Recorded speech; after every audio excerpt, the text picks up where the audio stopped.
만약에 여러분들에게 누군가가 이렇게 보더니 당신의 얼굴 보니까 삼재가 끼었습니다, 이렇게 하면 어떻게 돼요? 그러니 부적을 하나씩 넣어가지고 다녀야 되겠습니다 라고 하면 어떻게 할 것 같아요?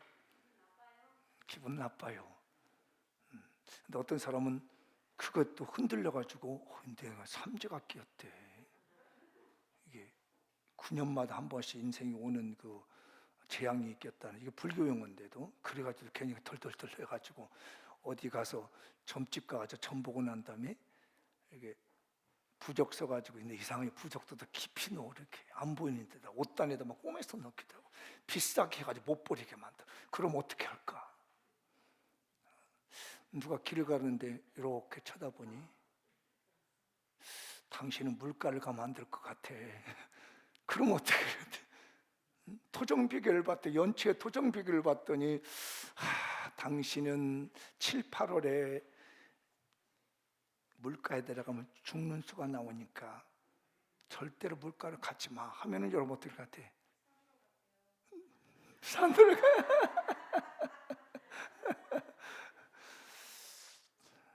이런 얘기를 들어보면 기분이 굉장히 나쁠 수도 있고, 어떤 사람은 가슴이 쫄리는 사람이 있어. 그래가지고 거기에 묶이는 경우들이 있습니다. 어느 청년이 공무원 시험을 봤는데 20대부터 30대 중반까지 계속 시험을 봤어요. 계속 떨어져. 교회에다 기도 제목을 처음에 내놨습니다. 20대 기도해달라고. 나 공무원 시험 본다. 그래서 교회가 막 뜨겁게 기도했어. 1번 안 떨어져, 2번 떨어져, 3번 떨어져, 계속 떨어져. 30대 중반이 떨어지니까 교회를 안 다녔어. 보기가 면목이 없는 거예요. 이게 어떻게 생각하세요, 여러분들은? 이런 일들이 나한테 일어난다면 무슨 생각이 들까? 교회를 정말로 우리는 공무원 취업하려 하고 삼재를 없애려 하고 죽을 수를 없애려고 교회를 다니는 것까? 한번 고민을 해볼 필요가 있습니다. 교회에 나오면 잘 된다, 아들 준다고 하니까 교회 나오게 되고, 사업 잘 된다니까 교회 나오게 되고, 인생 출세한다는 게 교회 나오게 되는 것이 맞는 걸까? 왜 교회를 다녀야 되고 왜 우리는 믿음을 갖는 걸까? 진짜 성공하는 기독교인은 무엇일까? 출세하는 기독교는 뭘까? 이런저런 고민을 하면서 제가 오늘 에발산 저주라는 설교의 본문을 봤어요. 진짜 우리 믿음 생활하는 이유가 뭘까요? 그냥 예수 잘 믿는 거예요.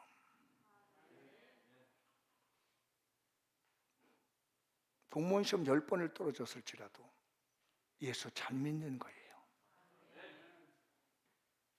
무당 점쟁이들이 신점 보는 사람들이 당신의 얼굴 보니까 삼재가 끼었다고 해도 예수 잘 믿는 게 교회 나오는 거예요.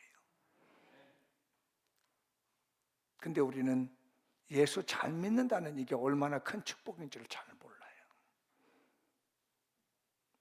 내가 예배당에서 하나님을 잘 믿고 있다는 것이 얼마나 세상에서 가장 성공한 것이고 가장 출세하는 것이고 가장 복된 것이라는 사실을 우리는 놓치고 있다는 것입니다.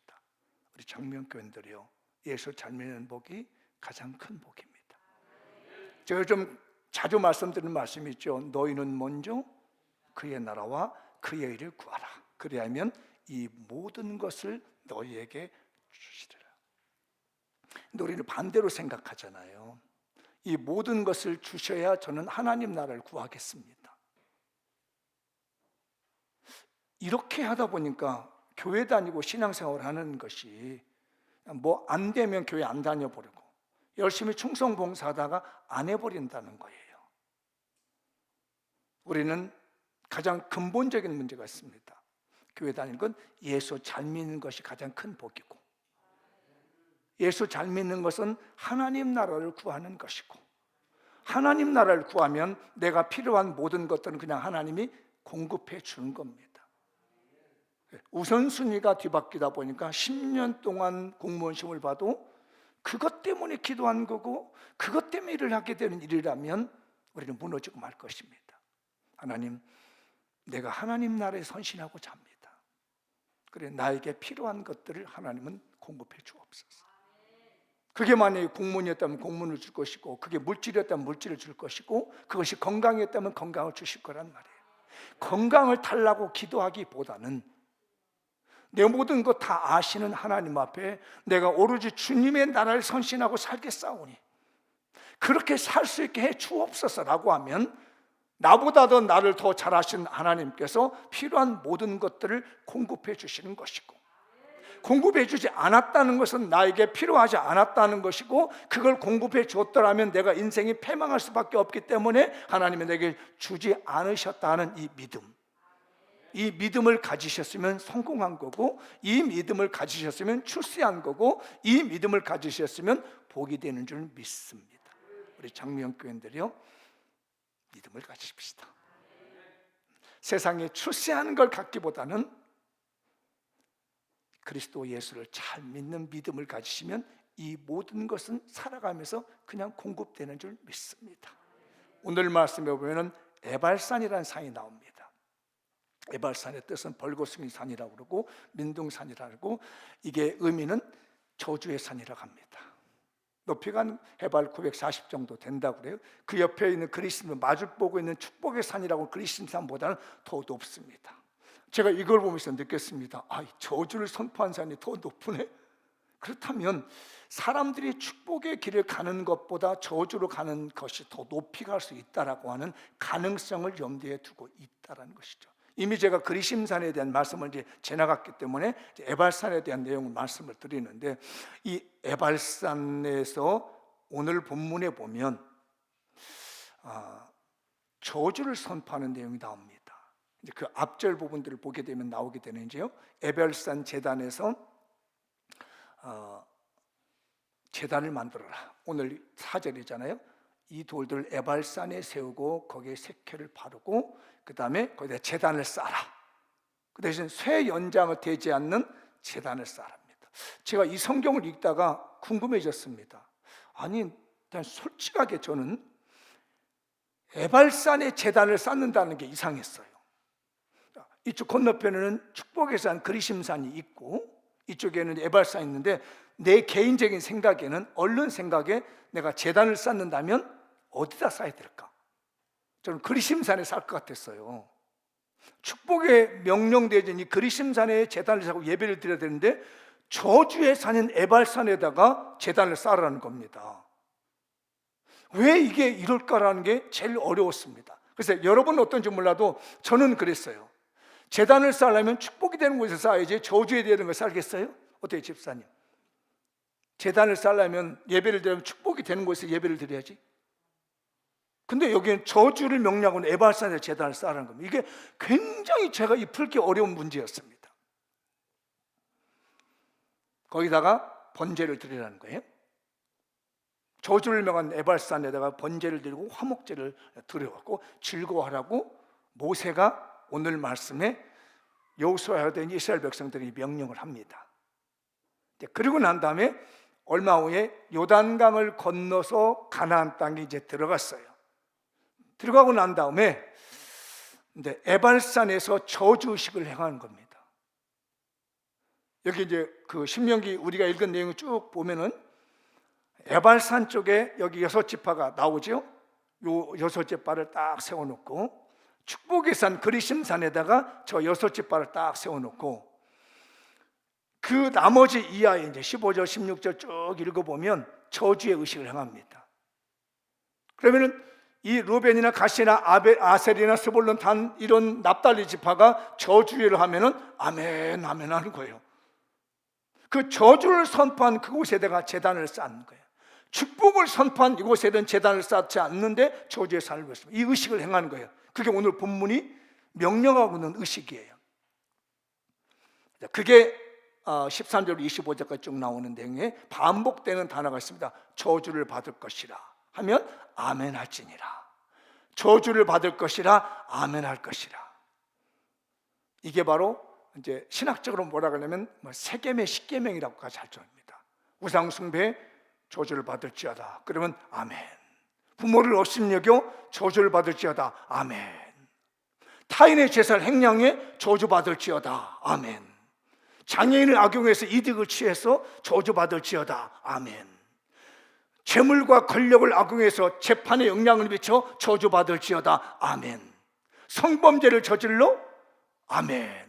저주받을지어다. 아멘. 사람을 죽여서 저주받을지어다. 아멘. 뇌물을 받고 재판을 뒤틀게 하고 뇌물수술을 해 저주받을지어다. 아멘.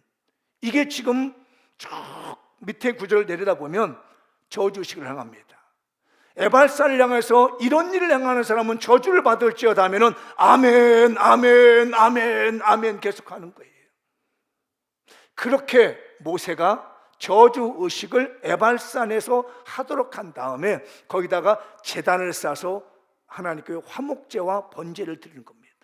이후에 이 말씀을 들은 여호수아가 가나안 땅에 들어가서 그대로 행합니다. 근데 이제 읽어보신 중에 30절에 이제 여호수아 8장 30절에 오면은 에발산에 한 제단을 쌓았어요. 여호수아가 제단을 쌓았는데 여호와의 종 모세가 신명 27장에서 명령했던 대로 그대로 해요. 그런데 단어가 하나 틀리겠습니다. 쇠 연장으로 다듬지 않은 새 돌로 만든 제단이다. 이때는 뭐 철기 문화가 아니었거든요. 보통 이제 청동기 문화 시대인데 쇠가 많지 않은데도 정을 돌을 만들려면 철로 깎아야 되잖아요. 근데 그렇게 하지 않는 자연석 돌을 올려놓고 거기다가 번제물을 드리고 화목제물을 드리는 거예요. 그리고 외치는 겁니다. 저주의식을 합니다. 에발산 쪽을 향해서 아까 말씀드린 저주를 선포해요. 그 다음에 그리심산 쪽을 향해서 축복을 선포합니다. 그 내용이 신명기 28장 1절에서 14절의 말씀을 갖다가 이 그리심산 쪽을 향해서 축복을 선포하면 이쪽에서 아멘, 아멘, 아멘 하고, 저주를 선포한 에발산에 있는 것은 신명기 27장에 28장에 나와 있는 그 아까 읽었던 27장의 내용과 28장 15절부터 나머지 거기서 있는 내용을 외치면 저주를 받을지어다, 저주를 받으면 아멘, 아멘, 아멘 하고 저주를 받았다는 거예요. 그렇게 저주 의식을 행하고 있는 산이 에발산인데, 그때 정을 대지 않고 깎지 않은 자연석 돌을 올려놓고 여기다가 제물을 드린 겁니다. 이 새 돌로 만든 제단, 이게 아주 무척 중요한 내용인데, 돌로 만든 이 제단이 샬렘이라고 하는 단어입니다. 쇠라는 말은 게 언커트, 자르지 않는 돌이라는 샬렘이라는 말인데, 안전하다, 평화롭다, 뭐 전부 가득하다, 이런 내용의 뜻을 가지고 있는 게, 우리는 그냥 새 돌이라고 했는데 히브리어는 자르지 않는 돌이라는 거예요. 가공하지 않은 자연석이라는 거죠. 그 돌을 만들었고 제단을 쌓습니다. 그런데 왜 이 새 돌로 만들었느냐? 세 가지 의미가 있어요. 하나는 뭐냐면 일상생활에서는 돈을 떼먹지 않는 것, 이게 이 새 돌이에요. 카트하지 않는 거. 보통 우리가 인건비 줄 때도 어때요? 막 깎고, 물건값도 어떻게? 막 깎고. 그 사람 어떻게 살으라고? 이게 바로 살렘이라는 겁니다. 살렘은 뭐냐면 있는 그대로의 양의 돈을 지불하는 거예요. 정찰이라는 거예요. 정찰가로 그대로 지불한 돈을 갖다가 우리는 뭐냐면 새 돌로 만든 제단이라는 거예요. 남의 돈 훔쳐가다가 횡령해 먹어? 회사 돈 횡령해 먹는 거 아니라는 거예요. 물건 훔쳐가는 거, 이거는 아니라는 거예요. 이거는 새로운 제단이 아니라는 겁니다. 그 다음에 성전에 이단했을 때는 이 성전 물건이 온전해지는 거예요. 그래서 우리가 교회에다가도 헌물할 때는 뭐예요? 중고 갖다 놓지 말라는 얘기를 하잖아요. 항상 새 거, 좋은 거. 왜 그러냐면 이게 다듬지 않는 돌과 같은 제단이라는 의미 때문에 그럽니다. 그 다음에 하나님과의 관계했을 때 이 샬렘이라고 하는 이 언커팅한 거는 하나님과 관계가 회복되는 거예요. 하나님과 관계가 온전해졌을 때는 샬렘이라는 말을 쓰게 돼 있어요. 그래서 하나님은 이 여호수아에게 네가 지금 드리는 제물은 떼어먹는 제물이 아니라 온전한 제물이 돼야 되고, 네가 드리는 이 돌은 흠 있는 돌이 아니라 자연 있는 그대로 드리는 것이고, 너와 나와의 관계는 화목된 관계로 드려져야 되는 제단을 에발산에 드려야 된다. 그래서 오늘 신약에 와서는 예수 그리스도가 십자가에서 죽으심으로 말미암아 죄와 사망의 법에서 우리를 자유케 해주신 것을 예표한 거고, 하나님과 우리 관계가 부서져 있던 관계를 화목하게 만드는 제단이었기 때문에 에발산에 새 돌로 만든 제단을 쌓게 한 겁니다. 그렇게 되고 묵상하다 보니까 이해가 됐어요. 이미 축복받을 일에는 상관이 없는데 내 저주받을 인생을 바꿀 수 있는 것은 예수 그리스도의 십자가의 은혜밖에 없다. 하나님과 나와의 관계가 회복되어야만이 이 저주가 축복으로 바뀔 수 있구나. 그래서 하나님께서는 그리심산의 축복의 산에다가 제단을 쌓으라는 것이 아니라 저주를 명령한 이 저주에선 에발산에다가 제단을 쌓게 만드심으로 말미암아 저주받을 내 인생, 죄와 사망의 법으로 죽어야 될 내 인생, 마땅한 내 인생을 예수 그리스도께서 십자가에서 죽으심으로 말미암아 저주받은 내 인생이 축복의 산으로 옮겨지게 되는 것이죠. 저주받아 지옥가 될 내 인생이 하나님의 축복을 받아서 그리심산을 옮겨지는 것처럼, 천국의 백성이 되어지는 것처럼 너희들은 제단을 쌓되 에발산 저주의 산에다가 제단을 쌓음으로 말미암아 하나님과 화목하게 되고 하나님과 화평하게 되는 축복의 사람이 되거라. 이런 의미로 하나님께서 저주를 명한 이 에발산에다가 제단을 쌓게 하셨다는 거예요. 그러므로 우리 장미원교회 성도들이요, 누군가 나를 보고 얼굴에 삼재가 꼈다 한다든지, 당신의 어떤 동쪽 방향으로 가면 안 된다든지, 7, 8월에 어디 물속에 들어가면 안 된다, 이러는 것보다 더 중요한 거 뭐냐면 죄와 사망의 저주에서 우리를 완벽하게 쓸어주시고 회복해 주신 예수 그리스도를 믿는 믿음이 가장 최고의 축복이며 가장 성공한 믿음이 되는 줄 믿습니다. 좀 출세 좀 덜하면 어때요? 세상 좀 이름 덜 내놓으면 어떻습니까? 내가 예수님한테 반듯하게 섰으면 됐지, 믿음으로 바로 섰으면 됐지, 십자가 은혜로 바로 잡았으면 됐지. 그게 바로 에발산의 저주가 그리심산의 축복으로 전환되어져 가는 하나님의 은혜가, 예수님의 십자가의 은혜가 있는 줄 믿습니다. 우리 장미영 교인들이요, 그 축복의 주인공이 되시고 그 은혜의 주인공이 되시길 바랍니다. 우리 장미영 교회 재단이 에발산에 드린 재단이 되어서 저주받을 인생이 축복으로 바꿔줄 수 있는 재단이 되시기 바라며, 오늘 드리는 이 예배가 저주받을 내 인생이 완전히 축복의 산으로 바꿔줄 수 있는 예배가 되시기 바랍니다. 옆 사람에게 인사하시오. 이 축복의 말씀이 당신 것 되십시오. 네, 앞뒤 분에게 이 축복의 말씀이 당신 것이 되시기 바랍니다. 그래서 우리는 이 제단이 저주를 바꾸는 제단이 되는 거예요.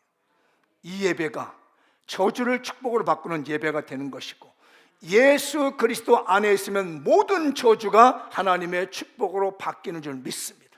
이 믿음을 가지면 흔들 게 없습니다. 승리하십시오. 근데 제가 성경을 묵상하다가 이 저주의 산을 못 넘은 사람이 있더라고요.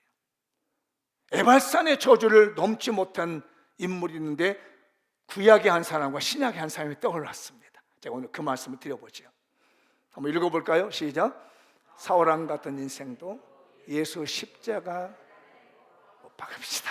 한 번 더 시작. 사울왕 같은 인생도 예수 그리스도 십자가 재단에 못 박읍시다. 여러분 사울왕 아시죠? 이 사울왕이 저는 딱 떠오르면 구약에서 어릴 때부터 사울왕 그러면 진절이 갇혀져. 이 저주받은 인생, 원래부터 그 사람이 저주받은 게 아니었어요. 아시죠? 그가 얼마나 겸손했는지. 왕이 됐다니까 어디에 들었어요? 짐더미에 숨어 있었습니다. 나 왕 안 할래 안 할래 이러던 사람이 나중에 저주받아 죽잖아요. 이걸 보면서 마음이 시급했습니다. 이야, 이렇게 축복받은 사람도 잘못될 수 있구나. 그런데 그 사울 왕을 보면서 제가 두 가지가 정리가 되더라고요. 하나는 뭐냐면 망령된 교만이라는 거예요. 블레셋 사람과 전쟁을 했습니다.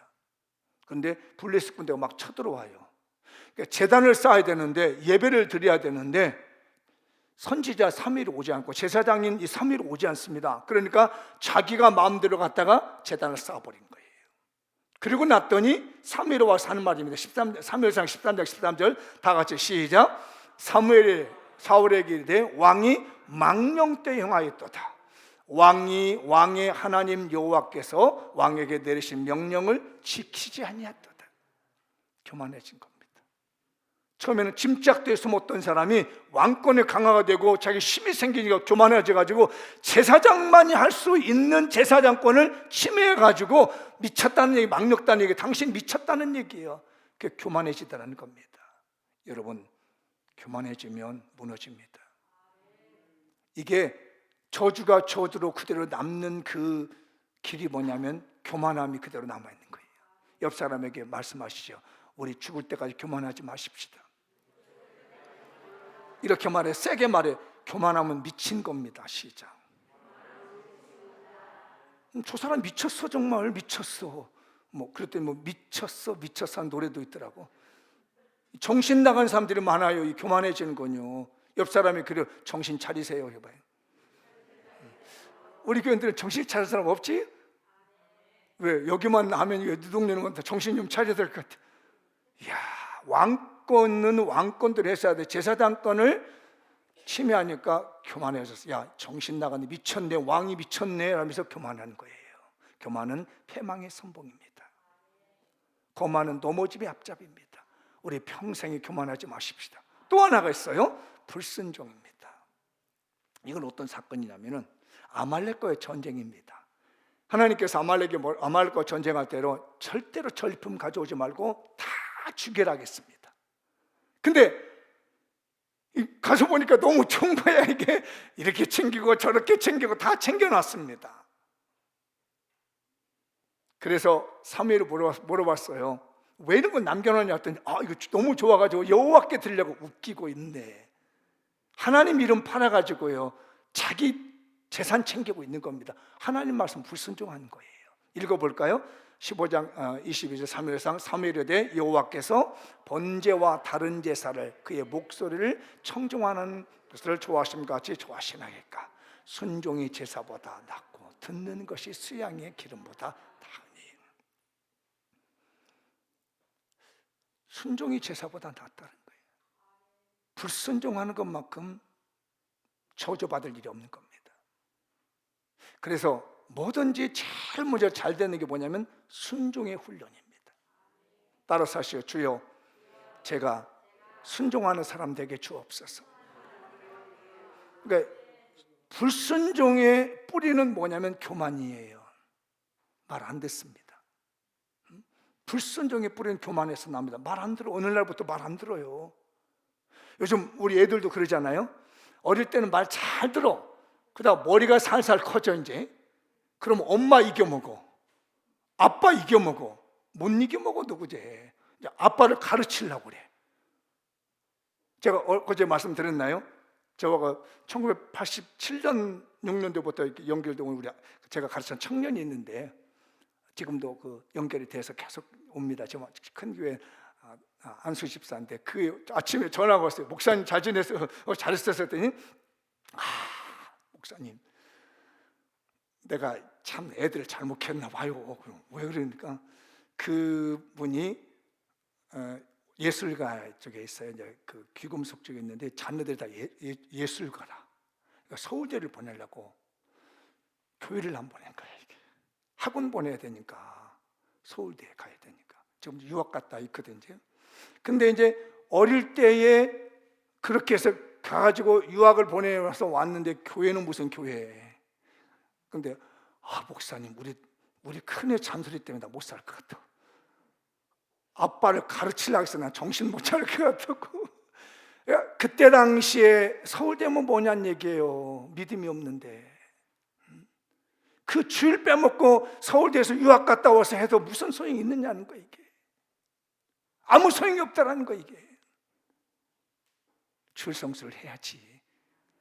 오늘 때는 애들이 말을 잘 듣는 요즘은 아빠를 가르치려고 그러고 그 시아버지 때문에 못 살 것 같아. 잔소리 때문에. 우리 밑바탕에 불순종은 교만이 싹트고 있는 겁니다. 이 사울이 교만해지다 보니까 말 안 들어요. 옆 사람 얘기합시다. 말 잘 들읍시다. 앞뒤 분에게 말 잘 들으십시다. 그래서 그 결과로 사무엘이 사울에게 얘기를 합니다. 15장 23절 읽어볼까요? 이는 거역하는 것은 점치는 죄와 같고 완고하는 것은 사신 우상에 절하는 죄와 같습니다. 왕이 여호와의 말씀을 버렸으므로 여호와께서도 왕을 버려 왕이 되지 못하게 버렸다는 겁니다. 교만하고 불순종하니 어느 시점 버리더라는 거예요. 그러고 난 다음에 이 사무엘이 밤새껏 근심하며 하나님께 울부짖습니다. 저는 이 성경 구절 볼 때마다 나를 위해서 기도해 주신 목사님 가슴 아프게 한 일이 없을까? 나를 위해서 기도해 주신 어머니의 가슴 아프게 한 일이 없을까 하면서 가슴 저였던 말씀인데 15장 11절 읽어볼까요? 내가 사울을 왕으로 세운 것을 후회한다. 내가는 누구에서 그러면 하나님이에요. 그가 돌이켜 나를 따르지 아니하며 내 명령을 행하지 아니하였습니다 하신지라 사무엘이 근심하여 혼밤을 여호와께 부르짖느니라. 교만해지고 말 안 듣는 이 사울 버리겠다니까 사무엘이 그걸 붙들고 밤새 하나님 기회가 없습니까? 한 번만 더 기회 주십시오. 가슴을 찢으며 기도하는 사무엘의 마음입니다. 사랑하는 여러분들, 여기 있는 담임 목사 별것 아닌 것 같을지라도요, 하나님이 세운 주의 종이기 때문에 여러분을 위해서 문제가 생기며 밤이면 기도하고 새벽마다 기도합니다. 제발 담임 목사의 마음이 별이 될지언정 이렇게 근심이 돼가지고 울부짖는 눈물의 씨앗이 되지 않았으면 좋겠어요. 따라서 하시죠. 우리 모두가 담임 목사님의 별이 되십시다. 눈물이 되지 마십시다. 제발 우리 장미영 교인들이요, 담임 목사가 기도하면서 저러면 안 되는데 저러면 안 되는데 저러면 안 되는데 저렇게 버림받는데 저러면 안 되는데 하면서 가슴 조이며 눈물로 기도하는 사람이 아닌, 그래 저렇게 하면 되는 거야, 저렇게만 하면 붙잡아 주는 거야, 하나님이 열어주시는 거야 라고 할 수 있는 마음의 별이 되시기를 축복합니다. 또 한 사람이 있습니다. 읽어볼까요? 시작. 가룟 유다 같은 인생도 예수 그리스도 십자가 보혈로 깨끗이 씻읍시다. 가룟 유다 같은 인생도 바꿔야 됩니다. 이제 신약에 오니까 가룟 유다가 떠오르더라고요. 가룟 유다가 누군지 아시죠? 예수님의 제자였습니다.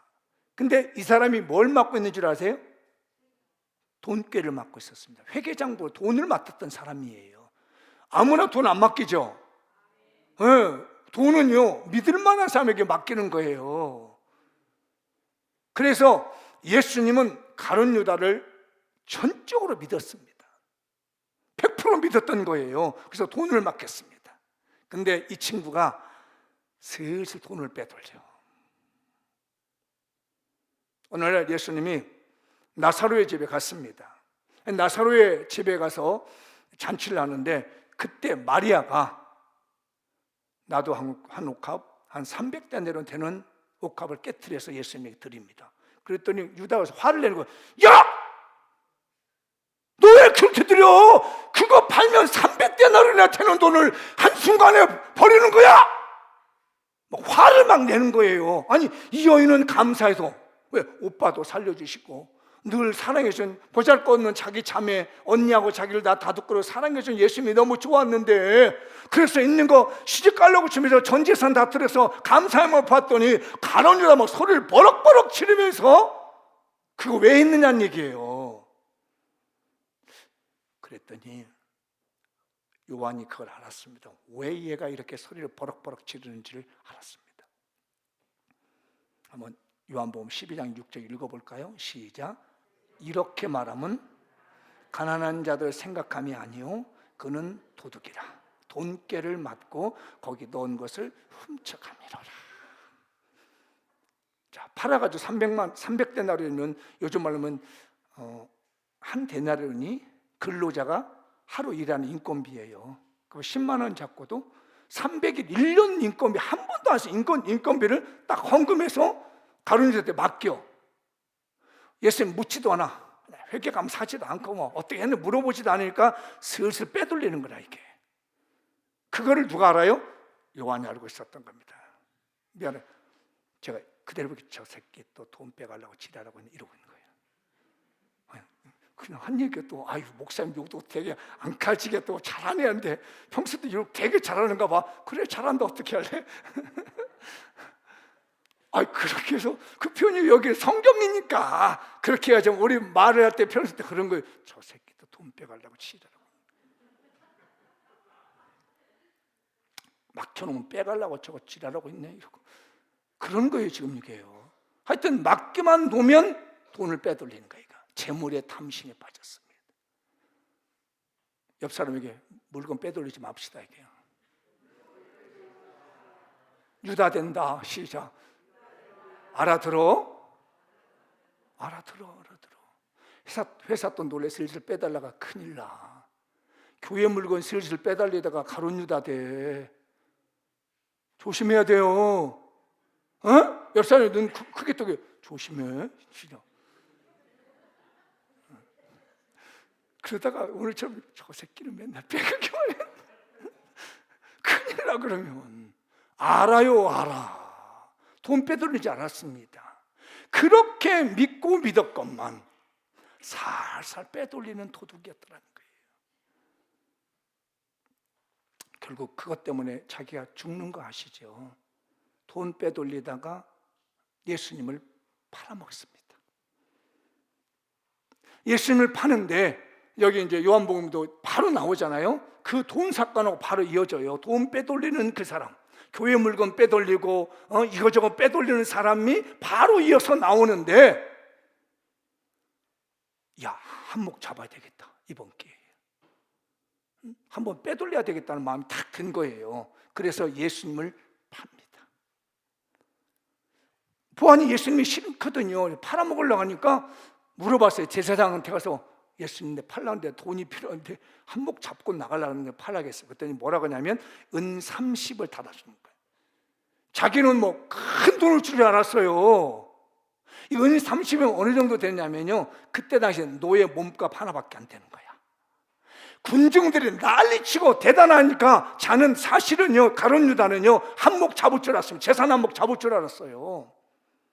그런데 은 30을 주니까 실망합니다. 그리고 자기 선생, 자기가 그렇게 사랑하고 자기 믿어줬던, 그리고 돈까지 맡겨줬던 이분을 팔아버리고 난 다음에 마음에 양심에 갇히거든. 이거면 내가 안 했을 텐데, 이 돈 받으려면 내가 안 했을 텐데. 그래서 돈 들고 갑니다. 나 소용없으니까 이거 도로 가져가라고. 그랬더니 네가 뭐 가져갔잖아. 좋다고. 우리도 필요 없어 그 돈 하고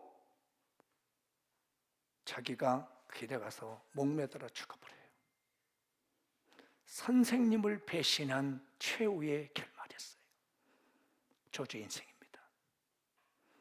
장명교회 성도들 정신 차리세요. 교회 물건 빼돌리지 말아요. 이 많은 것 하나라도요 가져가지 마세요. 어떤 분들 보면은, 제가 옛날 어린 시절 주일학교를 보면요, 어느 분이 이렇게 싹 교회 돌아요. 교회 돌아 창고에 가서 이렇게 슬쩍 하나 치고 가. 이렇게. 왜? 거의 필요했거든. 집에 자기하기 필요해. 못이 하나 필요하고 망치가 없으니까 하나 슬쩍 집어가지고 가. 여러분, 이거 하나님 보고 계시는 거 아셔야 돼요. 저주에서 벗어나서, 저주의 산에서 벗어나 축복의 산으로 만들어 놨더니 다시 저주로 들어가면 되겠느냐고요. 결국 그러더니 배신해 버리잖아요. 결국 그러더니 하나님 버리고 예수님 버리고 그냥 가버리잖아요. 백낙준 뭐 옛날은 문교부 장관이라고 했었죠. 연세대 총장이 됐습니다. 그분 아버지가 원래 이게 박수무당, 무당 시각장애도 점도 받았던 분이래요. 근데 그 전도를 받아서 선교사님을 만나가지고 인생 바뀌었대요. 우리 무녀의 자식이 어떻습니까? 박수의 자식이 어떻습니까? 예수 만나면 바뀝니다.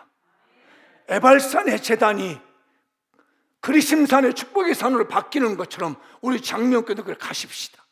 5만 번의 기도의 응답을 받았다는 고아의 아버지 조지 뮬러도 어린 시절은 도둑놈이었대요. 남의 거 슬쩍슬쩍 훔쳐가고 갖다 집어넣었던 사람인데 그가 예수를 만나고 난 다음에 기도하는 사람, 응답받는 사람이랍니다. 장미연교인들이 지금까지 했던 여러분들 다 정리해 버리십시오. 슬슬슬 눈치 봐가면서 교회 물건 훔쳐가게 되고 사람의 마음을 훔쳐가고 목사님 배신하고 하나님 배신하고 교만하고 잘난치 않은 이런 모든 것들 다 내다 버리시고 예수님의 십자가의 보혈의 강단에다 쓰다 버리시고 새로운 인생이 되시기 바랍니다. 축복의 사람이 되시기 바랍니다. 여러분 옆 사람에게 축복의 사람 되십시오. 뒤에 분에게 축복의 사람 되십시오. 할렐루야. 마무리 한번 지어보겠습니다. 우리 예수님이 탄식하는 사람이 되면 안 될 것 같아요. 그 가룟 유다에서 주님이 차라리 나지 않았으면 좋을 뻔했다. 제가 그 생각에 대해서 야, 저분은 차라리 교회 안 나왔으면 좋을 뻔했다. 그랬으면 교회 물건 안 가져갔을 텐데. 저분이 우리 교회 직분장 안 됐더라면 교회 물건 안 훔쳐갔을 텐데. 슬슬슬 빼가지고 하진 않았을 텐데. 가룟 유다가 태어나지 않았더라면, 예수님의 제자가 아니었더라면 돈 도둑질 안 했어서 저렇게 지옥 가지 않았을 텐데 라고 하면서 예수님이 탄식을 했던 거예요. 우리 주님이 탄식하는 사람 되지 않기를 바라고 오히려 축복해 줄 수 있는, 저주가 밖에서 축복의 사람 되시기를 바랍니다. 읽어보죠. 장미용교회는 사울왕 같은 인생도 예수 그리스도 십자가 제단에 못 갚습니다. 가룟 유다 같은 인생도 예수 그리스도 십자가 보혈로 깨끗이 씻읍시다. 장미용교회는 저주의 에발산과 같은 망령된 교만과 불순종, 탐심과 배신을 모두 예수 그리스도의 십자가 보혈의 제단에 불태워 버립시다. 이쯤에서 찬송을 하려고 했는데 시간이 너무 많이 가서 끝 뒤로 넘겨요. 읽어보죠. 시작. 나는 하나님께 축복받은 행복한 사람입니다. 말씀의 주인공, 축복의 주인공, 기적의 주인공으로 살겠습니다. 돌아오라 술람이 여인아 돌아오라. 이식가정을 보내주옵소서. 금년말까지 전도에서 이식가정 데려오십시다. 옆 사람에게 이식가정 데려오십시다. 네, 오늘 다 같이 말씀 붙들고 다 같이 자리에 일어나셔서 통성으로 한번 기도하는 시간 갖겠습니다.